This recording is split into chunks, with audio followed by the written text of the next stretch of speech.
कि सरकार जिस तरह से अब लगातार दबाव में है, सरकार जिस तरह से घिर रही है और सरकार के इशारे पर इलेक्शन कमीशन और पूर्व इलेक्शन कमिश्नर जो आके, तो धारा 144 हो या कोई भी हो, संविधान से ऊपर थोड़ा ही है। मायावती जी ने, अखिलेश जी ने, सबने तो बोलना शुरू कर दिया है। जयराम रमेश साहब ने चिट्ठी लिखी है।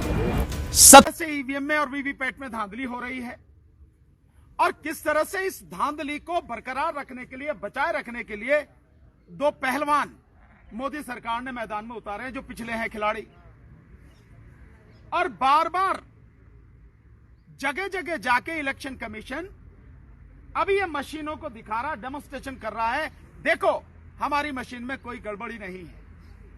मेरा एक बहुत छोटा सा सवाल उनसे, इलेक्शन कमीशन से, हालांकि उनके पास कोई जवाब नहीं है, पर फिर भी मैं कहता हूं, क्या इलेक्शन कमीशन जिन लोगों को डेमोन्स्ट्रेशन करके दिखा रहा है, दिखाने से पहले यह बताता है कि ये ईवीएम मशीन की जो तकनीक है वो क्या है?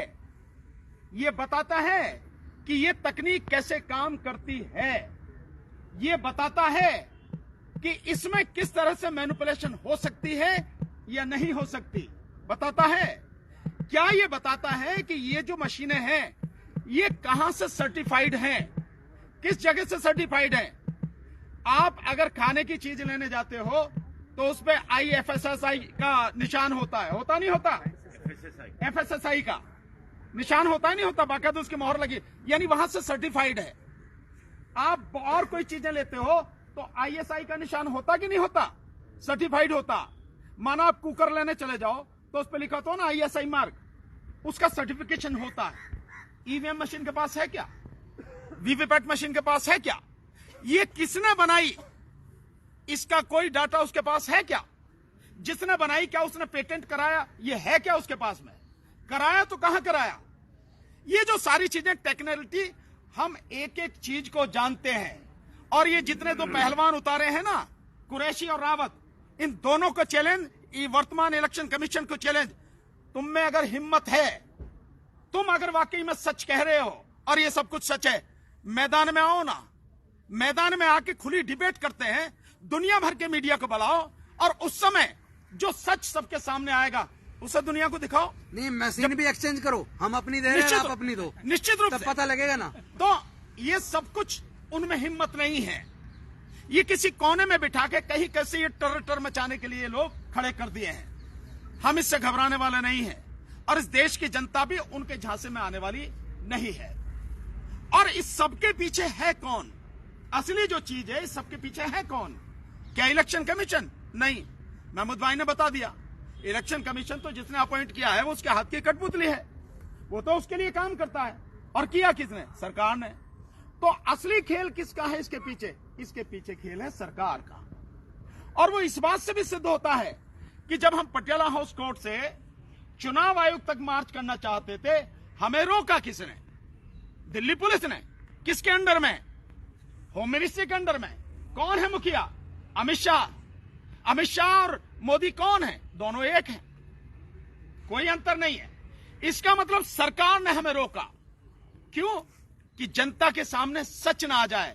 वो समझ गई है कि ये तो इतनी बुरी तरह से तुल गए हैं, ये तो ऐसे आके मैदान में डट गए हैं कि इनसे कैसे जान बचाई जा, तो इन्हें कम से कम वहीं तक जाने से रोको आप, ताकि सच ना पता लग जाए। और यही चीज हुई परसों। परसों हम कर रहे थे? क्या अपराध था हमारा? कोई अपराध नहीं। उस दिन मैक्सिमम संख्या में, हजारों की संख्या में एडवोकेट्स थे, कुछ हमारे और भी साथी थे सिविल सोसाइटी के, लेकिन मैक्सिमम, आप तो सारे मीडिया के साथी वहां पे थे, आपने तो अपनी आंखों से देखा, वो सारे के सारे साथी जो वहां पे थे एडवोकेट थे। और हम माननीय सर्वोच्च न्यायालय के सामने जाना चाह रहे थे। क्यों जाना चाह रहे थे? हमारे साथ में बैठे हैं, ये देखिए अतुल भाई जी बैठे हैं, अतुल पटेल जी, ये गुजरात से हैं और अपनी जान को जोखिम में डाल के ये जगह जगह वीवीपैट का प्रदर्शन, ईवीएम और वीवीपैट का प्रदर्शन दिखा रहे हैं। ये अपनी मशीन लेके आए थे और हम बाकायदा जाके उस मशीन के माध्यम से डेमोन्स्ट्रेशन करना चाहते थे सुप्रीम कोर्ट के सामने। पुलिस कहती है कि आप जा नहीं सकते, धारा 144 लगी है। भाई धारा 144 लगी है तो मुंह जवानी थोड़ी लगती है, कुछ कागज पे लिखत पढ़त हुई होगी, किसी ने तो जो कागज बनाया होगा, आदेश दिया होगा। महमूद भाई ने पूछा तो कहां भैया धारा 144? हमारे पास नहीं है धारा 144। तो वैसे ही कह रहे हो भाई, तुम सरकारी आदमी हो, हम वकील हैं, कानून की बात कर रहे हो, हम कानून की बात कर रहे हैं, तो दिखाओ धारा 144। पुलिस ने धारा 144 का कागज हमें नहीं दिखाया, कोई आदेश नहीं दिखाया। इसका मतलब साहब है कि धारा 144 नहीं है। उन्होंने मुंह जवानी कर रखी है। और एडिशनल डीसीपी वगैरह भी सब वहां पे थे। फिर वो कहने लगे कि भाई हम आपको नहीं जाने देंगे, क्योंकि जो वहां से सुप्रीम कोर्ट से आया है आदेश कि भाई इनको यहां तक नहीं पहुंचने देना। तो महमूद भाई ने कहा कि भैया फिर उसे दिखा दो, जो सुप्रीम कोर्ट से आया है, चीफ साहब से आया है या कहां से आया, तो उसे दिखा दो कि इन्हें वहां नहीं जाने देना, कि वो नहीं, हम वो भी नहीं है उस पर। और क्योंकि आपको मालूम है कि गाइडलाइंस है, क्या गाइडलाइंस है भाई, गाइडलाइंस दिखा दो, तो गाइडलाइंस भी नहीं दिखा रहे। मतलब सब कुछ मुंह जवानी है यार मेरे। तुमने वर्दी पहन रखी है, शेर का निशान तुम्हारे इस टोपी पे लगा है, तुम संविधान के तहत काम कर रहे हो, कानून के तहत काम कर रहे हो। हम कानून के लोग हैं, कानून दिखाओ ना हमें रोकने का। और फिर भी अगर हम मान लेते हैं तो धारा 144 हो या कोई भी हो, संविधान से ऊपर थोड़ा ही है। संविधान का अनुच्छेद 19 और संविधान का अनुच्छेद 21 इस देश के हर नागरिक को, हर किसी को, 140 करोड़ नागरिकों को अधिकार देता है कि वो कभी भी कहीं भी शांतिपूर्वक तरीके से, संवैधानिक तरीके से, लोकतांत्रिक तरीके से, बिना किसी हथियार के अपनी बात रख सकता है, प्रदर्शन कर सकता है। यह संविधान। तो धारा 144 संविधान के ऊपर थोड़ा ही है, संविधान ऊपर है। बावजूद उसके हम कानून के मानने वाले हैं। हमने किसी ने किसी भी तरह का कानून के विरुद्ध जाके काम करने की हालांकि था नहीं, फिर भी हमने उनकी बात मानी। तो उन्होंने क्या कहा हमसे, अब आप देखिए कि क्या चालबाजी शुरू होती है सरकार का। आप देखिए हिसाब किताब कैसे चल रहा है और कितनी अंदर से डरी हुई है।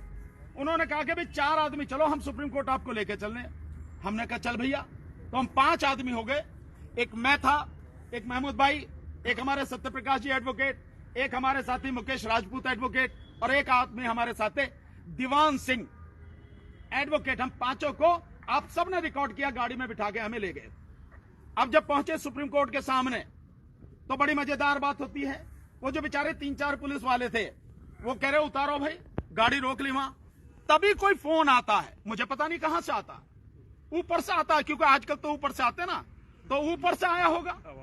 तो वो फोन आया और उन्होंने कहा कि भाई इन्हें मंदिर मार्ग लेके जाओ। हमने कहा भाई यहाँ की बात हुई थी, अब मंदिर मार्ग।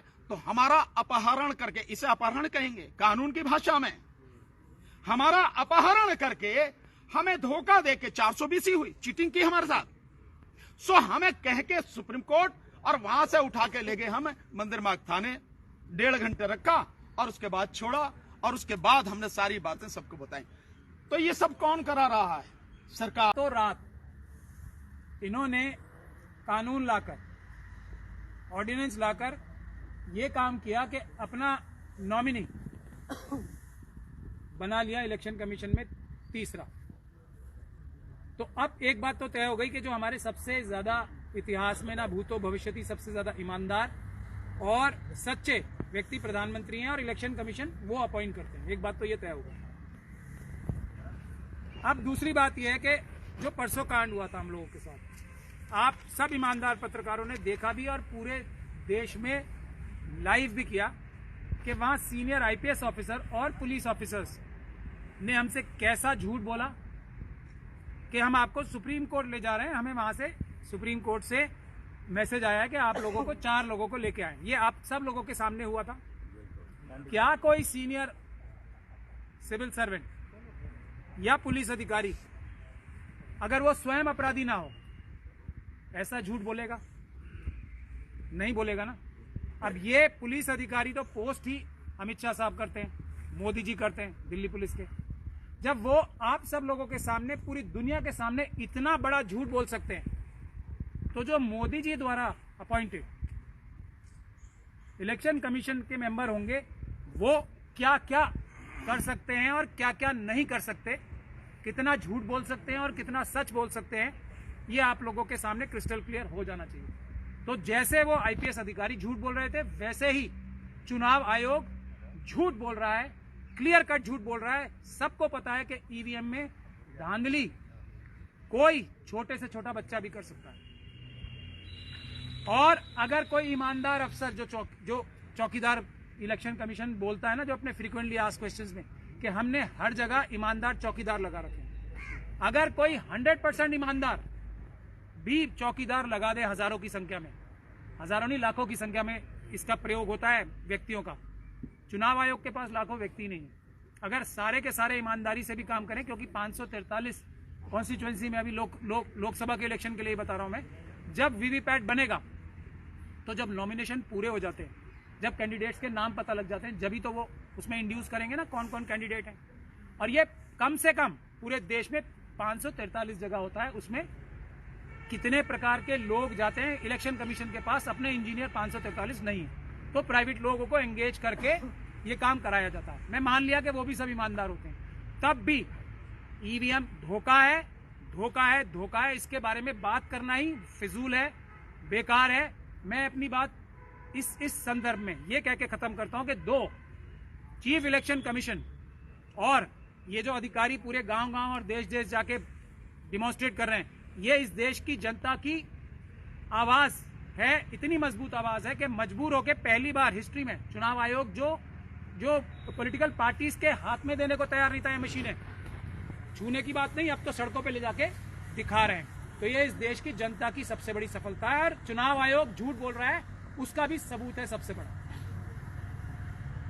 इसके आगे जो ये 2 चीफ इलेक्शन कमीशन उतारे गए, वो आप सभी लोगों से मैं गुजारिश करूंगा, आपके दर्शकों से, जाके वो देखें, वो तो उनका क्या लाइन नजर आती है इन दोनों इलेक्शन कमीशन की, कि जो ये सैंपल सर्वे हो रहा है, जो सैंपल 2% ये वीवीपैट में से उठाते हैं, उसको ये मापदंड मान के ईमानदारी से चुनाव हो रहा है, ये कहना चाहते हैं। ये दोनों के दोनों, एक कुरैशी साहब हैं और एक रावत साहब हैं, आप उनके इंटरव्यू देख सकते हैं।